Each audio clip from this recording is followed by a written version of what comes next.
Hello friends, welcome back to cinema explainer. ഇന്ന് നമ്മൾ 2005 പുറത്തിറങ്ങിയ ഗ്രendel എന്ന സിനിമയാണ് കാണാൻ പോകുന്നത്. സിനിമയിലേക്ക് കടക്കുന്നതിന് മുൻപ് ചാനൽ ഇതുവരെ സബ്സ്ക്രൈബ് ചെയ്തിട്ടില്ലെങ്കിൽ ചാനൽ ഒന്ന് സബ്സ്ക്രൈബ് ചെയ്ത് തൊട്ടടുത്തുള്ള ബെൽ ബട്ടൺ ഒന്ന് അമർത്തിയാൽ നമ്മൾ പുതുതായി അപ്ലോഡ് ചെയ്യുന്ന പുതിയ വീഡിയോസ് നിങ്ങളുടെ അരികിൽ ഉടൻ തന്നെ എത്തുന്നതായിരിക്കും. അപ്പോൾ ടൈം ഒട്ടും വേസ്റ്റ് ചെയ്യാതെ നമുക്ക് സിനിമയിലോട്ട് കടക്കാം. സിനിമയുടെ തുടക്കത്തിൽ തന്നെ ഡെൻമാർക്കിലെ ഒരു വലിയ മലയോര പ്രദേശം കാണിക്കുന്നു. അതും ഈ വൈക്കിങ്ങുകൾ ജീവിച്ചിരുന്ന കാലഘട്ടമാണ്. ആ മലയുടെ മുകളിൽ ഒരു ട്രോൾ അതിൻ്റെ കുഞ്ഞിനോടൊപ്പം ജീവിച്ചു വരികയായിരുന്നു. ട്രോൾ എന്ന് പറഞ്ഞാൽ മറ്റൊന്നുമല്ല, മനുഷ്യനെ പോലെ തന്നെ വലുതും ഉയരവുമുള്ള ഒരു ജീവി. അങ്ങനെ ഇരിക്കെ പെട്ടെന്നൊരു ദിവസം ഡെൻമാർക്കിലെ ചീഫ് തൻ്റെ പടയാളികളുമായി ആ മലനിരകളിലേക്ക് വരുന്നു. എന്തിനാണ് വരുന്നതെന്ന് വെച്ചാൽ ആ ഭീമൻ ട്രോളിനെ എങ്ങനെയെങ്കിലും കൊന്നു കളയാം എന്ന പ്ലാനിലാണ് അവർ. ഇത് ദൂരെ നിന്ന് ട്രോൾ കാണുന്നു. അയ്യോ, നമ്മളെ വേട്ടയാടാൻ വരികയാണല്ലോ, ഇവിടെ നിന്ന് രക്ഷപ്പെടണം എന്ന് തീരുമാനിച്ച് അത് തൻ്റെ ചെറിയ കുട്ടി ട്രോളിനെയും എടുത്തുകൊണ്ട് മലമുകളിലൂടെ അതിവേഗം ഓടാൻ തുടങ്ങുന്നു. അങ്ങനെ ഓടി ഓടി അവർ മലയുടെ അറ്റത്തെത്തുന്നു. അവിടെ നിന്ന് രക്ഷപ്പെടാൻ കഴിയില്ല. അതുകൊണ്ട് അത് തൻ്റെ കുഞ്ഞിനോട് നീ ഇവിടെ ഒളിച്ചിരുന്നോ, പുറത്ത് വരരുതെന്ന് പറഞ്ഞ് കുഞ്ഞിനെ ഒളിപ്പിച്ച ശേഷം കുതിരപ്പുറത്ത് വന്ന ചീഫിൻ്റെ ആളുകളെ പേടിപ്പിച്ച് ഓടിക്കാൻ ശ്രമിക്കുന്നു. അപ്പോഴെങ്കിലും അവർ പോകുമെന്ന് കരുതി. എന്നാൽ വന്ന ആളുകൾ അതിനെ ഭീകരമായി ആക്രമിക്കാൻ തുടങ്ങി. അമ്പെയ്യുകയും തീ കൊളുത്തുകയും ചെയ്ത് അവർ ക്രൂരമായി പെരുമാറി. ഇതെല്ലാം ഒളിച്ചിരുന്ന കുട്ടി ട്രോൾ കാണുന്നുണ്ടായിരുന്നു. അതിനെന്ത് ചെയ്യണമെന്നറിയില്ല. പോരാത്തതിന് വലിയ ട്രോളിൻ്റെ ദേഹത്ത് തീ പടർന്നതുകൊണ്ട് ബാലൻസ് തെറ്റി അത് മലമുകളിൽ നിന്ന് താഴേക്ക് വീണു. ആ വീഴ്ചയിൽ ആ ട്രോൾ അവിടെ തന്നെ മരിച്ചു. ഇത് കണ്ട് ചീഫിൻ്റെ ആളുകൾ ആഹ്ലാദ പ്രകടനം നടത്തുന്നു. ചീഫ് താഴെ വീണ് അത് ചത്തോ എന്ന് എത്തി നോക്കുമ്പോഴാണ് ആ കുട്ടി ട്രോളിനെ കാണുന്നത്. അതിനെയും കൊന്നു കളയാമെന്ന് കരുതിയെങ്കിലും അതൊരു കുഞ്ഞായതുകൊണ്ട് അതിനെ കൊല്ലാൻ അദ്ദേഹത്തിന് മനസ്സ് വന്നില്ല. അതുകൊണ്ട് അതിനെ ഒന്നും ചെയ്യണ്ട എന്ന് പറഞ്ഞ് അതിനെ അവിടെ വിട്ടിട്ട് അദ്ദേഹം പോകുന്നു. തൻ്റെ ആളുകളോടും അദ്ദേഹം ആ കുട്ടിയെ പറ്റി ഒന്നും പറഞ്ഞില്ല. ചീഫ് പോയതിനു ശേഷം ആ കുട്ടി ട്രോൾ വേഗം താഴെ ഇറങ്ങി വന്ന് തൻ്റെ അച്ഛനായ ട്രോളിനെ നോക്കുന്നു. അദ്ദേഹം അതിദാരുണമായി കൊല്ലപ്പെട്ട് കിടക്കുകയാണ്. ഇത് കണ്ട് എന്ത് ചെയ്യണമെന്നറിയാതെ അത് അച്ഛനെ തട്ടി വിളിച്ചു നോക്കി. പക്ഷേ അച്ഛൻ എഴുന്നേൽക്കുന്നില്ല. ഉടനെ അടുത്തു കിടന്ന ഒരു വലിയ വാളെടുത്ത് അത് അച്ഛൻ്റെ ശരീരം കഷ്ണങ്ങളാക്കി. കാരണം അത്രയും വലിയ ശരീരം ഒറ്റയ്ക്ക് കൊണ്ടുപോകാൻ അതിന് കഴിയില്ലല്ലോ. അങ്ങനെ കഷ്ണങ്ങളാക്കി വെട്ടി അത് ചുമന്നു കൊണ്ടുപോയി അടുത്തുള്ളൊരു ഗുഹയിൽ വെച്ച് അത് വളരാൻ തുടങ്ങി. ദിവസങ്ങൾ കടന്നുപോയി. ആ കുട്ടി ട്രോൾ വലുതായി. എപ്പോഴൊക്കെ അവൻ തൻ്റെ അച്ഛൻ്റെ ശരീരാവശിഷ്ടങ്ങൾ കാണുന്നുവോ അപ്പോഴൊക്കെ അവന് മനുഷ്യരോട് അടങ്ങാത്ത ദേഷ്യം വരും. അങ്ങനെ പ്രതികാരം ചെയ്യാനുള്ള അവൻ്റെ ആഗ്രഹം നാൾക്കുനാൾ വർദ്ധിച്ചു വന്നു. സീൻ കട്ട് ചെയ്ത് വൈക്കിംഗ് വംശത്തെയാണ് കാണിക്കുന്നത്. അവർ എന്തോ ആചാരം നടത്തുകയാണ്. പുരോഹിതന്മാരൊക്കെ അവിടെയുണ്ട്. എന്താണെന്ന് വെച്ചാൽ അവിടുത്തെ വൈക്കിംഗ് ഗോത്രത്തിന് പുതിയൊരു മദ്യശാല, അതായത് ടാവൺ തുറന്നതിൻ്റെ ആഘോഷത്തിലാണ് അവർ. അവിടുത്തെ പുരോഹിതൻ മദ്യശാല തയ്യാറായി കഴിഞ്ഞു, ഇനി നിങ്ങൾക്ക് ആഘോഷം തുടങ്ങാമെന്ന് പറഞ്ഞതോടെ നാട്ടുകാരും സന്തോഷത്തിലായി. എന്നാൽ മലമുകളിൽ തൻ്റെ അച്ഛനെ കൊന്നതിന് പ്രതികാരം ചെയ്യാൻ ആഗ്രഹിച്ച ആ ട്രോൾ പൂർണ്ണ സജ്ജനായി നിൽക്കുകയായിരുന്നു. സീൻ കട്ട് ചെയ്ത് രാത്രിയാകുന്നു. മദ്യശാല തുറന്നല്ലോ. അതിന് കാവലായി ഒരാളെ പുറത്തു നിർത്തി അകത്തെല്ലാവരും മദ്യപിച്ചും ആടിയും പാടിയും ആഘോഷിക്കുകയാണ്. ഇങ്ങനെ ആഘോഷിച്ചു കൊണ്ടിരിക്കുമ്പോൾ പുറത്ത് കാവൽ നിന്നയാളെ ആ ട്രോൾ ആക്രമിക്കുന്നു. അതിനുശേഷം അതിവേഗം ആ പുതിയ മദ്യശാലയ്ക്കുള്ളിൽ കയറി അവിടെ ഉണ്ടായിരുന്ന എല്ലാവരെയും അതിക്രൂരമായി കൊലപ്പെടുത്തുന്നു. കൊന്നിട്ട് അത് അവിടെ നിന്ന് പോകുന്നു. സീൻ കട്ട് ചെയ്ത് അടുത്ത ദിവസം രാവിലെ ആകുന്നു. ചീഫ് വേഗത്തിൽ ആ സ്ഥലത്തേക്ക് വന്ന് നോക്കുന്നു. അവിടെ ഓരോരുത്തരെയും ക്രൂരമായി കൊന്ന് ചങ്ങലകളിൽ തൂക്കിയിട്ടിരിക്കുന്നു. ഇത് കണ്ട് എല്ലാവരും ഞെട്ടിപ്പോയി. ആരാണിത് ചെയ്തത്? ഏത് വൈക്കിങ്ങിനാണ് നമ്മളോട് ഇത്ര ദേഷ്യം എന്ന് അദ്ദേഹം ആക്രോശിക്കുന്നു. ഉടനെ ചീഫ് അവിടുത്തെ കമാൻഡറോട് ചോദിച്ചു, ആരാണിത് ചെയ്തത്? നിങ്ങൾ എന്താ ഇവിടെ ഇല്ലാതിരുന്നത്? അപ്പോൾ അവർ പറഞ്ഞു, കുറച്ച് ചെറുപ്പക്കാർ ഇവിടെ ഉണ്ടായിരുന്നു, അതുകൊണ്ട് ഞങ്ങൾ പോയി. പക്ഷെ ഇത്ര ക്രൂരമായി ആരാണ് കൊന്നതെന്ന് ഞങ്ങൾക്കും അറിയില്ല.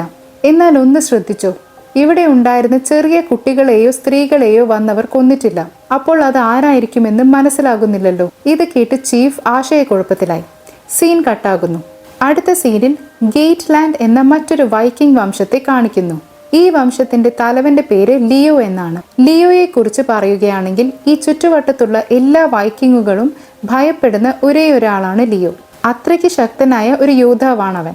അവർ ഇടയ്ക്കിടെ തങ്ങളുടെ കപ്പലിൽ പല സ്ഥലങ്ങളിലും പോയി കൊള്ളയടിക്കും. അവരെ എതിർക്കുന്ന വൈക്കിങ്ങുകളെയെല്ലാം അവർ നശിപ്പിക്കും. അങ്ങനെ അവർ ഒരു ദിവസം യാത്ര ചെയ്യുമ്പോൾ മോശം കാലാവസ്ഥ കാരണം അവർക്ക് മുന്നോട്ട് പോകാൻ കഴിയാതെ വരുന്നു. അതുകൊണ്ട് അടുത്തുള്ള ഏതെങ്കിലും വൈക്കിംഗ് ഗ്രാമത്തിൽ തങ്ങി വിശ്രമിക്കാം എന്ന് കരുതി അവർ ബോട്ട് തിരിക്കുന്നു.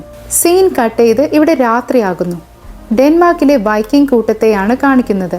അവിടുത്തെ ചീഫ് ഒരു അംഗരക്ഷകനെയും കൂട്ടി ഇതിനെല്ലാം കാരണം ആ ട്രോൾ തന്നെയായിരിക്കും, അത് പ്രതികാരം ചെയ്യുകയാണ്, നമുക്ക് മലയിൽ പോയി അതിനെ വേട്ടയാടാമെന്ന് പറഞ്ഞ് മലയുടെ അടുത്തെത്തി. എടാ ട്രോളെ, നീ എവിടെയാണ്? ധൈര്യമുണ്ടെങ്കിൽ പുറത്തു വാ എന്നുറക്കെ വിളിച്ചു പറഞ്ഞു. കൂടെയുള്ള അംഗരക്ഷകൻ ഇയാൾ വന്നത് കൂടാതെ എന്നെയും കൊണ്ടുവന്നല്ലോ എന്ന് പേടിച്ചു നിൽക്കുകയാണ്.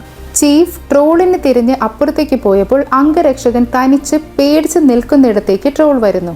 അതാ അംഗരക്ഷകനെ അടിച്ച് കൊലപ്പെടുത്തുന്നു. ശബ്ദം കേട്ട് ചീഫ് അങ്ങോട്ട് വരുമ്പോഴേക്കും ട്രോൾ അവിടെ നിന്ന് ഓടി രക്ഷപ്പെടുന്നു. ചീഫിനൊന്നും മനസ്സിലാകുന്നില്ല. എന്തിനാണ് ഓടുന്നത്? നിൽക്ക്, എനിക്ക് നിന്നെ വേട്ടയാടണം എന്ന് അദ്ദേഹം അലറിയെങ്കിലും അത് ഓടി മറിഞ്ഞു. എന്തുകൊണ്ടാണ് ആ ട്രോൾ എന്നോട് നേർക്ക് നേർ പോരാടാത്തത്? എന്തിനാണ് എന്റെ പടയാളികളെ പിന്നിൽ നിന്ന് ആക്രമിക്കുന്നത്? എന്താണ് അതിന്റെ പദ്ധതി എന്നൊന്നും മനസ്സിലാവാതെ അദ്ദേഹം വിഷമിക്കുന്നു. സീൻ കട്ടാകുന്നു. അടുത്ത ദിവസം രാവിലെ ആ അംഗരക്ഷകൻ മരിച്ചു കിടക്കുന്ന സ്ഥലത്ത് ആളുകൾ കൂടുന്നു. എല്ലാവരും ദുഃഖിതരാണ്. അപ്പോൾ അവിടേക്ക് ചീഫിന്റെ ഭാര്യ വരുന്നു. അവർ ചീഫിനോട് ദേഷ്യപ്പെടുന്നു.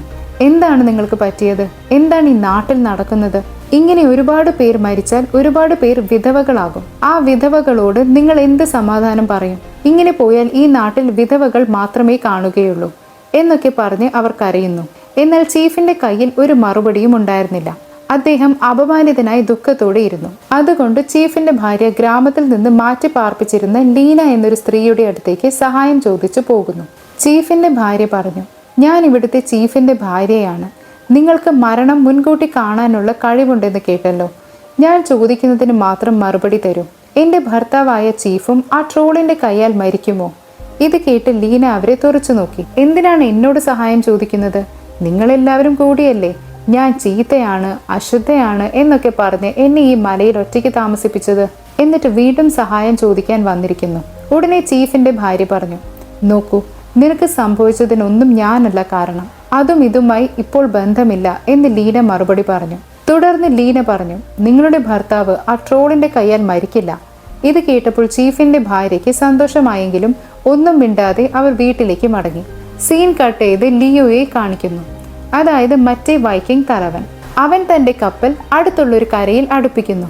അത് ഡെൻമാർക്കിലെ ചീഫിന്റെ സ്ഥലമായിരുന്നു.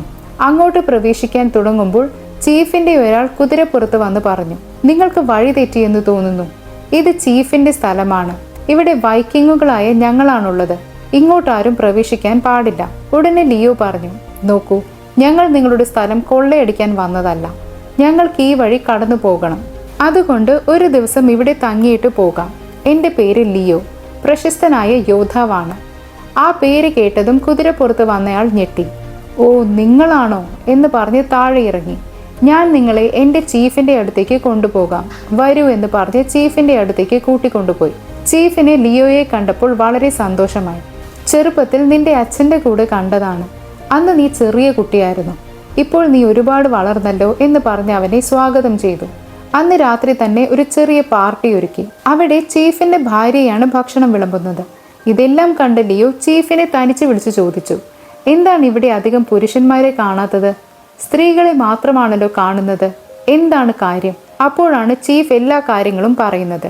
ഇവിടെ ഒരു ട്രോളുണ്ട്. അത് ഇവിടുത്തെ പുരുഷന്മാരെ എല്ലാം വേട്ടയാടുകയാണ്. എന്തിനാണ് അത് അങ്ങനെ ചെയ്യുന്നതെന്ന് അറിയില്ല. അതാണ് എല്ലാവരെയും കൊന്നത്. ഇപ്പോൾ ഇവിടെ കൂടുതലും സ്ത്രീകളാണ്. ഇത് കേട്ട് ലിയോ ഞെട്ടിപ്പോയി. അദ്ദേഹം ചീഫിനെ ആശ്വസിപ്പിച്ചു. നിങ്ങൾ ഒന്നിനെക്കുറിച്ചും വിഷമിക്കേണ്ട. ഞാൻ ഇവിടെ എത്തിയല്ലോ. ഇനി നിങ്ങളെ ആർക്കും ഒന്നും ചെയ്യാൻ കഴിയില്ല. നിങ്ങൾക്ക് തുണയായി ഞാനുണ്ട്. നാളെ ഞാൻ അതിനായി കാത്തിരിക്കാം എന്ന് ധൈര്യം കൊടുത്തു. സീൻ കട്ട് ചെയ്ത് രാത്രിയാകുന്നു. ലിയോ തന്റെ ആളുകളുമായി ആ മദ്യശാലയിൽ കാത്തിരിക്കാൻ തുടങ്ങി. കാരണം ആ ട്രോൾ തീർച്ചയായും വരും. നമ്മളെ വേട്ടയാടാൻ വരുമ്പോൾ അതിനെ ആക്രമിക്കാം എന്ന് കരുതി അവർ കാത്തിരുന്നു. അതുപോലെ രാത്രി ട്രോൾ വന്നു. പുറത്ത് പുരോഹിതൻ പേടിച്ച് പ്രാർത്ഥിച്ചുകൊണ്ടിരുന്നു. ട്രോൾ വന്ന് മണം പിടിച്ചു നോക്കി. പുരോഹിതനെ അതൊന്നും ചെയ്യാതെ മദ്യശാലയുടെ അടുത്തേക്ക് പോയി. അകത്തേക്ക് മണം പിടിച്ചു നോക്കി. ആരെങ്കിലും തദ്ദേശീയരായ വൈക്കിങ്ങുകൾ ഉണ്ടോ എന്ന്. എന്നാൽ അകത്തുള്ളത് പുറത്തുനിന്ന് വന്ന വൈക്കിങ്ങുകളാണല്ലോ. അതുകൊണ്ട് അതവരെ ഒന്നും ചെയ്യില്ല. അത് അവരെ മണത്ത് നോക്കിക്കൊണ്ടിരുന്നു. അകത്തുള്ള ലിയോയ്ക്ക് കാര്യം മനസ്സിലായി. ട്രോൾ പുറത്ത് വന്നിട്ടുണ്ട്, നമ്മളെ വേട്ടയാടാൻ തയ്യാറെടുക്കുകയാണ് എന്ന് മനസ്സിലാക്കി അവൻ തന്റെ ആളുകളോട് തയ്യാറായി വാതിലിന്റെ അടുത്തേക്ക് വരാൻ പറഞ്ഞു. എന്നാൽ പുറത്തു നിന്ന് ട്രോൾ ആ വാതിലിൽ മൂത്രമൊഴിച്ചിട്ട് അവിടെ നിന്ന് പോയി. ഉടനെ അവർ പുറത്തിറങ്ങി അതിനെ ആക്രമിക്കാൻ നോക്കി. എന്നാൽ പുറത്ത് ട്രോളിനെ കണ്ടില്ല.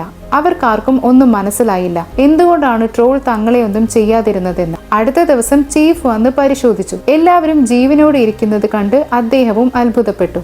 ലിയോ പറഞ്ഞു, അതെ, ട്രോൾ ഞങ്ങളെ ഒന്നും ചെയ്തില്ല. അത് വന്ന് വാതിലിൽ മൂത്രമൊഴിച്ചു പോയി. നടന്നതെല്ലാം അവൻ പറഞ്ഞു. ശരി, ആ ട്രോളിന് നമ്മളെക്കുറിച്ച് അറിയാമായിരിക്കും, അതുകൊണ്ടാണ് അത് പേടിച്ചു പോയത്. നമുക്കതിനെ അങ്ങോട്ട് പോയി വേട്ടയാടാമെന്ന് പറഞ്ഞ് അവർ മലനിരകളിൽ ട്രോളിനെ തിരയാൻ തുടങ്ങി. ഒരുപാട് നേരം തിരഞ്ഞിട്ടും അതിനെ കണ്ടെത്താൻ കഴിഞ്ഞില്ല. അതുകൊണ്ട് അവരെല്ലാം ഗ്രാമത്തിലേക്ക് മടങ്ങി വന്നു. അപ്പോഴാണ് നമ്മുടെ ഹീറോ, അതായത് ലിയോ, ലീന എന്ന ആ സ്ത്രീയെ കാണുന്നത്. അവളെ ഒറ്റപ്പെടുത്തിയിരിക്കുകയാണല്ലോ. അവളെ കണ്ടു സംസാരിച്ചു. പലരും പറഞ്ഞു കേട്ടു, നിങ്ങൾക്ക് മരണം മുൻകൂട്ടി കാണാനുള്ള കഴിവുണ്ടെന്ന്. ഉടനെ ലീന പറഞ്ഞു, അതെ, എനിക്ക് ആ കഴിവുണ്ട്. നിങ്ങൾ ആ പ്രശസ്തനായ വൈക്കിംഗ് യോദ്ധാവല്ലേ? ലിയോ, അതെ, അത് ഞാൻ തന്നെ. ഞാൻ എന്തിനാണ് ഇവിടെ വന്നതെന്ന് അറിയാമോ? എനിക്കൊരു സത്യം അറിയണം. ഈ ട്രോളുമായി ഞങ്ങൾ യുദ്ധം ചെയ്യുമ്പോൾ എത്ര പേർ മരിക്കും? അവസാനം ആ ട്രോൾ ജീവനോടെ ഉണ്ടാകുമോ അതോ മരിക്കുമോ? ഇത് മാത്രം എനിക്ക് പറഞ്ഞു തരൂ. എനിക്ക് ഇവിടുത്തെ ജനങ്ങളെ രക്ഷിക്കണമല്ലോ. എന്നാൽ ലീന പറഞ്ഞു, ഇവിടുത്തെ ജനങ്ങളെയല്ലേ, എനിക്കും അതിനും ഒരു ബന്ധവുമില്ല. ആ ചീഫിന്റെ അനന്തരവനാണ് എന്നെ ഈ സ്ഥലത്ത് ഇങ്ങനെ ഒറ്റയ്ക്ക് ജീവിക്കാൻ നിർബന്ധിതയാക്കിയത്. ഞാൻ വൃത്തികെട്ടവളാണെന്ന് പറഞ്ഞ് എനിക്ക് ഭാവി കാണാനുള്ള കഴിവുണ്ട്. നിങ്ങൾ ചോദിച്ചതിനുള്ള ഉത്തരം ഞാൻ തരാം. ഇവിടെ നടക്കാൻ പോകുന്ന യുദ്ധത്തിൽ ഒരുപാട് വൈക്കിങ്ങുകൾ മരിക്കും. ഈ സ്ഥലം രക്തക്കളമാകും. സത്യം പറഞ്ഞാൽ ഇവിടുത്തെ ആളുകൾ ഇത് അർഹിക്കുന്നവരാണ്. ലിയോ ഇത് കേട്ട് ഞെട്ടി. എന്തുകൊണ്ടാണ് അങ്ങനെ പറയുന്നത്? അപ്പോൾ ലീന പറഞ്ഞു, കാരണം ആ ട്രോളിനെ ഇവർ അത്രയധികം ദ്രോഹിച്ചിട്ടുണ്ട്. അതിനുള്ള ശിക്ഷയാണ് ഇപ്പോൾ അത് നൽകിക്കൊണ്ടിരിക്കുന്നത്. അതുകൊണ്ട് നിങ്ങൾ ഇതിൽ നിന്ന് വിട്ടുനിൽക്കുന്നതാണ് നല്ലത്. അപ്പോഴേക്കും ലിയോയുടെ ആളുകൾ അവിടേക്ക് വന്നു. വരൂ, ഇരുട്ടാകാൻ പോകുന്നു, വേഗം പോകണമെന്ന് വിളിച്ചപ്പോൾ ലിയോ അവിടുന്ന് മടങ്ങി. തിരിച്ചെത്തിയ ഉടനെ ലിയോ ചീഫിനോട് ചോദിച്ചു, ആ ട്രോൾ ഏതെങ്കിലും സ്ത്രീകളെയോ പ്രായമായവരെയോ ചെറിയ കുട്ടികളെയോ കൊന്നിട്ടുണ്ടോ? ഇല്ല എന്ന് ചീഫ് മറുപടി പറഞ്ഞു. അപ്പോൾ അത് നിങ്ങളുടെ വൈക്കിംഗ് പുരുഷന്മാരെ മാത്രമാണോ കൊല്ലുന്നത്? അതിനും അതെ എന്ന് ചീഫ് മറുപടി നൽകി. അപ്പോൾ അത് വളരെ ബുദ്ധിശക്തിയുള്ളതും അച്ചടക്കമുള്ളതുമാണ്, ലിയോ പറഞ്ഞു. ഇത് കേട്ട് ചീഫ് ദേഷ്യപ്പെട്ടു. എന്താണ് നിങ്ങൾ പറയുന്നത്? അത് ഞങ്ങളുടെ ആളുകളെ കൊല്ലുന്നു. നിങ്ങളാണെങ്കിൽ അതിനെ പുകഴ്ത്തുന്നു. എന്നാൽ ലിയോ ശാന്തനായി പറഞ്ഞു, ഞാൻ അതിനെ പുകഴ്ത്തുകയല്ല, ഞാൻ അതിനെക്കുറിച്ച് ചിന്തിക്കുകയാണ്. എന്തിനാണ് അത് ഇവിടുത്തെ പുരുഷന്മാരെ മാത്രം കൊല്ലുന്നത്? ഞങ്ങൾ ഇവിടെ പുതിയതായി വന്നിട്ടും ഞങ്ങളെ അതൊന്നും ചെയ്തില്ലല്ലോ. പക്ഷെ നിങ്ങളുടെ ഗ്രാമത്തിലെ പുരുഷന്മാരെ മാത്രം എന്തിനു കൊല്ലണം? അപ്പോൾ ചീഫ് പറയാൻ തുടങ്ങി, 20 വർഷം മുൻപ് ഞങ്ങൾ ഒരു ട്രോളിനെ കൊന്നിരുന്നു. അതിനുശേഷം ഞാൻ ഒരു ട്രോളിനെയും കണ്ടിട്ടില്ല. അവസാനം ഈ ഒരു ട്രോൾ എവിടെ നിന്നാണ് വന്നതെന്ന് അറിയില്ല. നോക്കൂ, നിനക്ക് ആ ട്രോളിനെ പേടിയാണെങ്കിൽ നിന്റെ സഹായം ഞങ്ങൾക്ക് വേണ്ട എന്ന് ചീഫ് ദേഷ്യപ്പെട്ടു. സീൻ കട്ട് ചെയ്ത് രാത്രിയാകുന്നു. ലിയോയും അവന്റെ യോദ്ധാക്കളും വീണ്ടും ആ മദ്യശാലയിൽ ട്രോളിനായി കാത്തിരിക്കുന്നു. അപ്പോൾ എന്തോ വിചിത്രമായ ശബ്ദം കേട്ടു. ട്രോൾ വന്നെന്ന് കരുതി അവർ പുറത്തേക്ക് ഓടി വന്ന് നോക്കി. എന്നാൽ പുറത്ത് ട്രോളിനെ കാണാനില്ല. അവർ വീണ്ടും നിരാശരായി. ദേഷ്യത്തിൽ അവിടുന്ന് പോകാൻ തുടങ്ങിയപ്പോൾ അവർക്ക് പിന്നിൽ ആ ട്രോൾ നിൽക്കുന്നുണ്ടായിരുന്നു. അത് അവരെ ഒന്നും ചെയ്യാതെ അവിടെ നിന്ന് വേഗത്തിൽ ഓടിമറിഞ്ഞു. അടുത്ത ദിവസം ലിയോ വീണ്ടും ലീനയെ കാണാൻ പോയി. എനിക്കൊരു സഹായം ചെയ്യണം. ആ ട്രോളിനെ കൊല്ലാൻ എന്ത് ചെയ്യണം? നിനക്ക് അതിനെക്കുറിച്ചും അറിയാമല്ലോ. ഉടനെ ലീന പറഞ്ഞു, നോക്കൂ, നിനക്ക് എന്തിനാണ് ഈ ആവശ്യമില്ലാത്ത പണി? നിനക്ക് ഈ നാട് വിട്ടു പോയിക്കൂടെ? ഇതല്ല അതിനുള്ള മറുപടി. ഞാൻ ഈ നാട് വിടുന്നതിന് മുൻപ് ഇവിടുത്തെ ജനങ്ങളെ എങ്ങനെയെങ്കിലും സ്വതന്ത്രരാക്കണം. അതിനാണ് ഞാൻ നിന്നോട് സഹായം ചോദിക്കുന്നത്, ലിയോ പറഞ്ഞു. ഉടനെ ലീന അവനെ തന്റെ കുടിലിലേക്ക് കൊണ്ടുപോയി. അവിടെ എന്തോ മന്ത്രവാദം പോലെ ചെയ്യുന്നു. അസ്ഥികൾ എറിഞ്ഞ് അതിൽ നിന്ന് ഉത്തരം കണ്ടെത്താൻ ശ്രമിക്കുകയാണ്. അപ്പോൾ പുറത്ത് ട്രോൾ വരുന്ന ശബ്ദം ലിയോ കേട്ടു. അവൻ അത്ഭുതപ്പെട്ട് പുറത്തിറങ്ങി നോക്കുമ്പോൾ ട്രോൾ അവിടേക്ക് വരികയാണ്. പേടിച്ചു പോയ ലിയോ യുദ്ധത്തിന് തയ്യാറായി. എന്നാൽ ട്രോൾ അവിടെ നിന്ന് വേഗം ഓടിപ്പോയി. ലിയോ കുതിരപ്പുറത്ത് അതിനെ പിന്തുടർന്നു. ട്രോൾ ഒരു മലമുകളിലേക്ക് വേഗത്തിൽ കയറിപ്പോയി. എന്നാൽ ലിയോയ്ക്ക് അത്ര വേഗത്തിൽ കയറാൻ കഴിയില്ല. അവൻ താഴെ നിന്ന് അലറി, എടാ ഭീമ, നിനക്ക് പേടിയാണോ? എന്നെ നേരിടാൻ പോലും നിനക്ക് ധൈര്യമില്ലേ എന്ന് ആക്രോശിച്ചു. അപ്പോഴേക്കും ലീനയും അവിടേക്ക് വന്നിരുന്നു. ട്രോൾ എന്തോ ആംഗ്യം കാണിച്ച് അവിടെ നിന്ന് പോയി. ഉടനെ ലീന പറഞ്ഞു, അത് പറഞ്ഞത് നീ അതിനെ ഉപദ്രവിച്ചിട്ടില്ല, അതിനെ ഉപദ്രവിച്ചവരെ മാത്രമേ അത് ആക്രമിക്കുകയുള്ളൂ എന്നാണ്. ലിയോയ്ക്കൊന്നും മനസ്സിലായില്ല. ഈ പെണ്ണിന് ഇതെല്ലാം എങ്ങനെ അറിയാമെന്നോർത്ത് അവൻ അത്ഭുതപ്പെട്ടു. അവർ തിരികെ സ്ഥലത്തേക്ക് വന്നു. ലിയോ ചോദിച്ചു, അതെന്തിനാണ് അവിടേക്ക് വന്നത്? അതെന്തിനാണ് ഇവിടെ ചുറ്റിത്തിരിയുന്നത്? നീ എന്താണ് അതിനെ പേടിക്കാത്തത്? അപ്പോൾ ലീന പറഞ്ഞു, ആ ചീഫിന്റെ അനന്തരവനാണ് എന്നെ നിർബന്ധിച്ച് ഈ പാപജീവിതത്തിലേക്ക് തള്ളിയിട്ടത്. അവൻ ഇവിടെ വെച്ചാണ് മരിച്ചത്. ആളുകൾ പറഞ്ഞുണ്ടാക്കിയത് ഞാനാണ് അവനെ കൊന്നതെന്നാണ്. എന്നാൽ അവൻ എന്നെ മോഹിച്ചാണ് ഇങ്ങോട്ട് കൊണ്ടുവന്നതും ഇവിടെ വെച്ച് മരിച്ചതും. അതുകൊണ്ടാണ് എന്നെ ഇവിടെ നിന്ന് മാറ്റി പാർപ്പിച്ചത്. അന്ന് മുതൽ പല വൈക്കിങ്ങുകളും ദുരുദ്ദേശത്തോടെ എൻ്റെ അടുത്തേക്ക് വരാൻ തുടങ്ങി. അപ്പോഴാണ് ആ ട്രോൾ എന്നെ രക്ഷിക്കാൻ തുടങ്ങിയത്. ട്രോൾ ഇങ്ങനെ വരുന്നത് കൊണ്ട് ആരും എന്നെ ഉപദ്രവിക്കാൻ വരാറില്ല. ഞാനും സമാധാനത്തോടെ ജീവിക്കുന്നു. അതുകൊണ്ടാണ് ഞാൻ പറയുന്നത്, ആ ട്രോളിനെ കൊല്ലാൻ ഞാൻ നിന്നെ സഹായിക്കില്ല എന്ന്. ആ ട്രോൾ ഒരുപാട് വേദന അനുഭവിച്ചിട്ടുണ്ട്. ഇനിയും നിങ്ങളായിട്ട് അതിനെ വേദനിപ്പിക്കരുത്. ദയവായി ഇവിടെ നിന്ന് പോകൂ. ഇതെല്ലാം അറിഞ്ഞ ലിയോ നേരെ ചീഫിന്റെ അടുത്തേക്ക് പോയി പറഞ്ഞു. ലീന പറഞ്ഞതനുസരിച്ച് ഞാൻ ആ ട്രോളുമായി സംസാരിച്ചു. അത് പറഞ്ഞത് എന്താണെന്നറിയുമോ? ഈ വൈക്കിങ്ങുകൾ കാരണം അതൊരുപാട് കഷ്ടപ്പെട്ടിട്ടുണ്ട്. അതിനർത്ഥം നിങ്ങൾ അതിനോട് ക്രൂരമായി പെരുമാറിയിട്ടുണ്ട്. നിങ്ങൾ എന്നോട് ഒരുപാട് കാര്യങ്ങൾ മറച്ചുവെച്ചു. ഉടനെ ചീഫ്, ഞാൻ നിന്നോട് പിന്നെ സംസാരിക്കാം എന്ന് പറഞ്ഞ് ഒഴിഞ്ഞുമാറി. അവർ അവിടുന്ന് പോകുമ്പോൾ വികലാംഗനായ ഒരാളെക്കുറിച്ച് കുട്ടികൾ കളിയാക്കുന്നത് കണ്ടു. അവർ കുട്ടികളെ ഓടിച്ചുവിട്ടു. അപ്പോൾ ആ വികലാംഗൻ പറഞ്ഞു, എനിക്ക് ആ ട്രോൾ എവിടെയാണെന്നറിയാം. എൻ്റെ അച്ഛനും ആ ട്രോളിനെതിരെ യുദ്ധം ചെയ്തിട്ടുണ്ട്. അതുകൊണ്ട് ആ ട്രോൾ എൻ്റെ അച്ഛനെയും കുടുംബത്തെയും കൊന്നു. എനിക്ക് പ്രതികാരം ചെയ്യണം. അതെവിടെയാണെന്ന് എനിക്കറിയാം.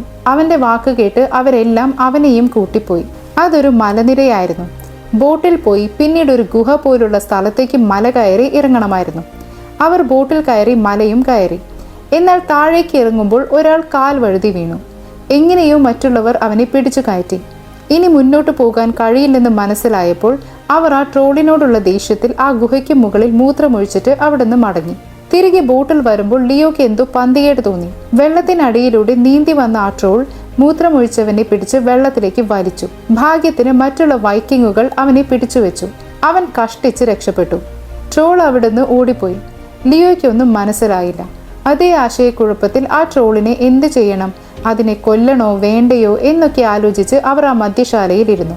എന്നാൽ അന്ന് രാത്രി ട്രോൾ അവിടേക്ക് വന്നില്ല. അടുത്ത ദിവസം രാവിലെ ലിയോ അന്വേഷിച്ചു, എന്തുകൊണ്ടാണ് ട്രോൾ വരാത്തത്? മറ്റാരെയെങ്കിലും കൊന്നോ എന്ന്. അപ്പോഴാണ് അറിഞ്ഞത് ഗുഹയിലേക്ക് വഴി കാണിച്ചു കൊടുത്ത ആ വികലാംഗനെ ട്രോൾ കൊന്നിരിക്കുന്നു. ദേഷ്യം വന്ന വൈക്കിങ്ങുകൾ ഇത്തവണ കയറുമായി ആ ഗുഹയിലേക്ക് പോയി. അവിടെ എത്തി കയറുപയോഗിച്ച് താഴെ ഇറങ്ങി. അകത്ത് നിറയെ അസ്ഥികൂടങ്ങൾ. അതിലൊരു തലയൊട്ടി അവർ കണ്ടു. അത് ആ ട്രോളിന്റെ അച്ഛൻ്റെതായിരുന്നു. അവരതെടുത്ത് ഭിത്തിയിലിടിച്ച് പൊട്ടിച്ചു. ആ സ്ഥലം മുഴുവൻ അവർ നശിപ്പിച്ചു. കാരണം അപ്പോഴും ട്രോൾ അവിടെ ഉണ്ടായിരുന്നില്ല. അവർ അവിടെയും മൂത്രമൊഴിച്ച് അശുദ്ധമാക്കിയിട്ട് തിരിച്ചുപോയി. കുറച്ചു കഴിഞ്ഞ് ട്രോൾ അവിടേക്ക് വന്നു. തന്റെ വാസസ്ഥലം അലങ്കോലമായി കിടക്കുന്നത് കണ്ട് അത് അലറി. അച്ഛന്റെ അസ്ഥികൂടം തകർത്തത് കണ്ട് അത് ഉച്ചത്തിൽ നിലവിളിച്ചു. അവരെ വെറുതെ വിടരുതെന്ന് അത് തീരുമാനിച്ചു.